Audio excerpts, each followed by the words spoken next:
आज उत्तराखंड में गढ़वाली और कुमाऊनी फिल्मों की एक लंबी सूची है। लेकिन एक वक्त था जब पहाड़ की अपनी भाषा में फिल्म बनाना लगभग नामुमकिन माना जाता था। उस दौर में गढ़वाल को तो अपनी पहली फिल्म जगवाल मिल चुकी थी और घर जमे जैसी फिल्में दिल्ली के सिनेमा घरों में हफ्तों तक चल रही थी। लेकिन कुमाऊं के लोग अब भी इंतजार में थे कि उनकी अपनी भाषा में कोई फिल्म कब आएगी। उस वक्त ये काम इतना आसान नहीं था जितना आज लगता है। ना कोई पैसा लगाने को तैयार था, ना सिनेमा घर के मालिकों को भरोसा था कि कुमाऊनी फिल्म देखने लोग आएंगे भी या नहीं। जो भी इस बारे में सोचता, लोग उसे समझा देते कि ये घाटे का सौदा है। ऐसे माहौल में कुमाऊं के एक शख्स आए जिन्होंने ये ठान लिया कि वो कुमाऊं की पहली फिल्म बनाकर रहेंगे। उस समय पहाड़ के सामाजिक मुद्दों जैसे पलायन का दुख, शराब की मार, ग्रामीण परिवेश में शहर के हस्तक्षेप से बदलाव का माहौल जैसे मुद्दों को फिल्म के जरिए वो लोगों को जागरूक करना चाहते थे। जब किसी ने इस फिल्म को बनाने के लिए उनकी सहायता नहीं की तो उन्होंने बैंक से कर्जा लिया और इस फिल्म को बनाने के काम में जुट गए। और इस तरह साल 1987 में कुमाऊनी सिनेमा की पहली फिल्म बनकर तैयार हुई। आज के इस वीडियो में जानेंगे कौन सी है वो फिल्म, कौन थे वो शख्स जिन्होंने इस फिल्म को बनाने के लिए बैंक से कर्जा तक ले लिया, किन परिस्थितियों में ये फिल्म बनी, क्यों फिल्म को पहले सिनेमा घर नहीं मिल पाए और साथ ही जानेंगे पहली बार फिल्म को देखकर लोगों की क्या प्रतिक्रिया रही।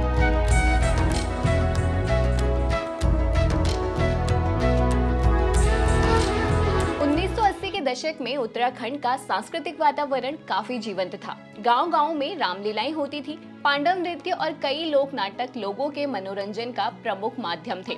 रंगमंच में युवाओं की भागीदारी लगातार बढ़ रही थी। फिर 4 मई 1983 में यहाँ लोगों ने रंगमंच से आगे बढ़ने की सोची, जिसके बाद उत्तराखंडी सिनेमा की शुरुआत हुई और उत्तराखंड की पहली फिल्म जगवाल रिलीज हुई।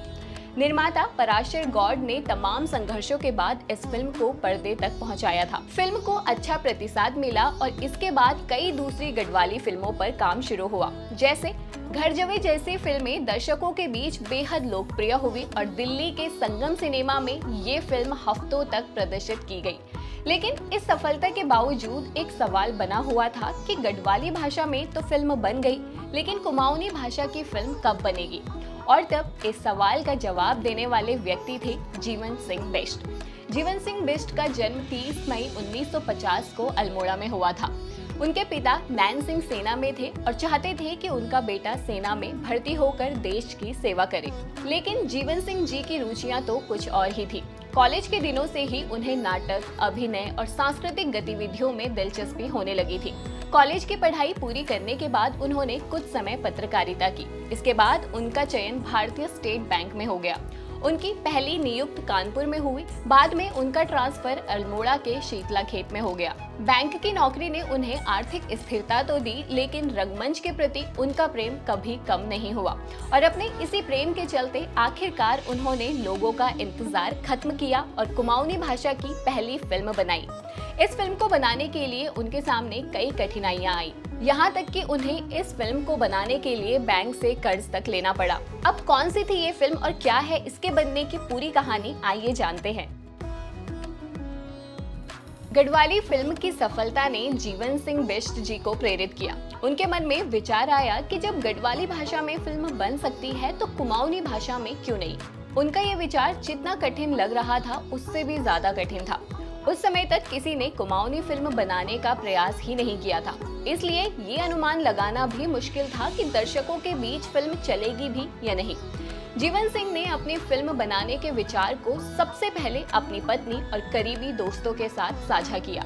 सभी को ये विचार अच्छा लगा, लेकिन इसके साथ कई सवाल भी जुड़े हुए थे, जिसमें सबसे बड़ा सवाल था कि फिल्म के लिए पैसा कहाँ से आएगा। अगर फिल्म असफल हो गई तो क्या होगा? क्या लोग टिकट खरीद कर इसे देखने आएंगे?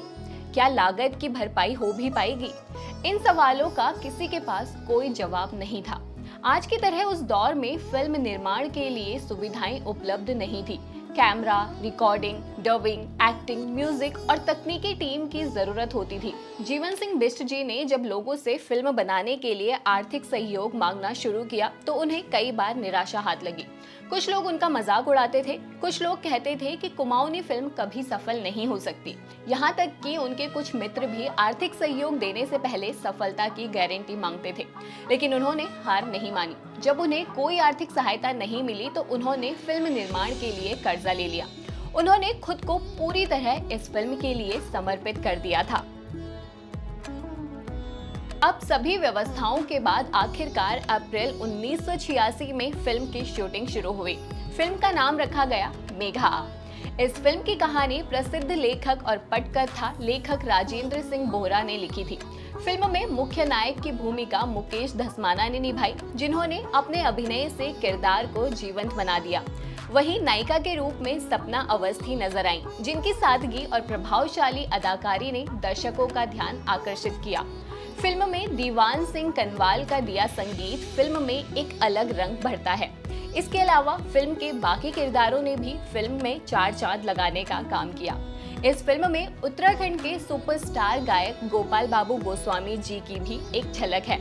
उन्होंने फिल्म में सूरदास का एक छोटा सा किरदार निभाया है। फिल्म के दूसरे किरदारों में महत्वपूर्ण काम कर रहे अनेक कलाकारों ने बिना मेहनताना के इस फिल्म में काम किया। कई महीनों की मेहनत के बाद आखिरकार फिल्म सेंसर बोर्ड के पास पहुंची और 17 सितंबर 1987 को फिल्म को सेंसर बोर्ड से मंजूरी भी मिल गई। ये पूरी टीम के लिए राहत और खुशी का क्षण था, क्योंकि अब फिल्म दर्शकों तक पहुंचने के लिए तैयार थी। 30 सितंबर 1987 का ये वो दिन था जब रानीखेत के रतन पैलेस में मेघा आ का प्रीमियर शो आयोजित किया गया।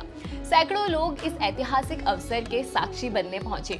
इस फिल्म और इसके गीतों और संगीत ने भी दर्शकों का ध्यान आकर्षित कर लिया। रानीखेत में फिल्म को दर्शकों का अच्छा प्यार मिला और फिल्म सफल रही, लेकिन इसके बावजूद भी फिल्म के सामने एक बड़ी चुनौती खड़ी हो गई।